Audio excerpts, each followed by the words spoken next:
আসসালামু আলাইকুম রহমতুল্লাহ।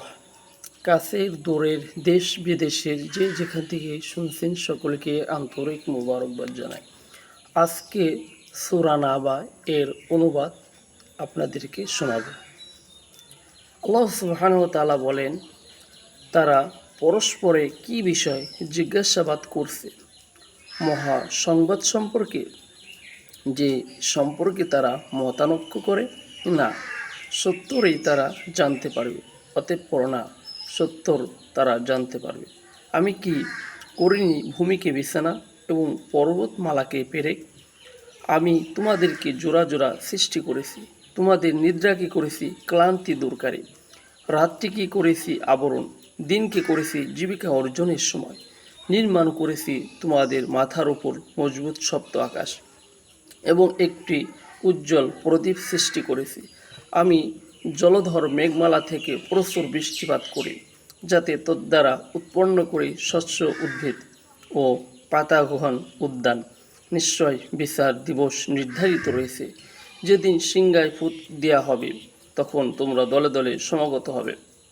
আকাশ বিদীর্ণ হবে, তাতে বহু দরজা সৃষ্টি হবে এবং পর্বতমালা চালিত হয়ে মরীচিকা হয়ে যাবে।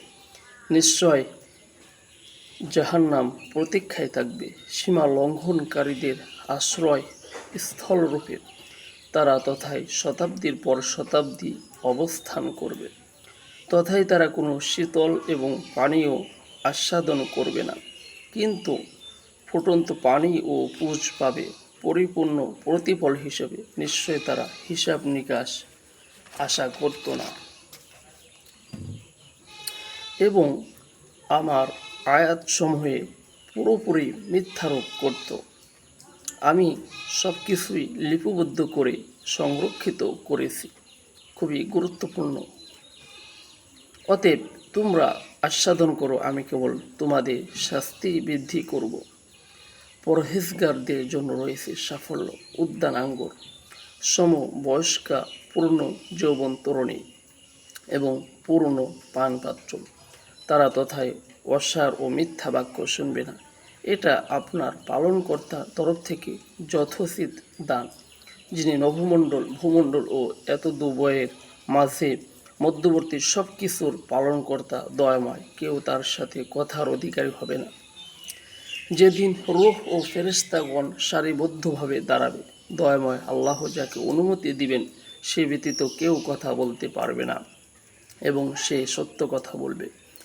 এই দিবস সত্য, অতঃপর যার ইচ্ছা সে তার পালনকর্তার কাছে ঠিকানা তৈরি করুক। আমি তোমাদেরকে আসন্ন শাস্তি সম্পর্কে সতর্ক করলাম, যেদিন মানুষ প্রত্যক্ষ করবে যা সে সামনে প্রেরণ করেছে এবং কাফের বলবে, হায় আফসোস, আমি যদি মাটি হয়ে যেতাম।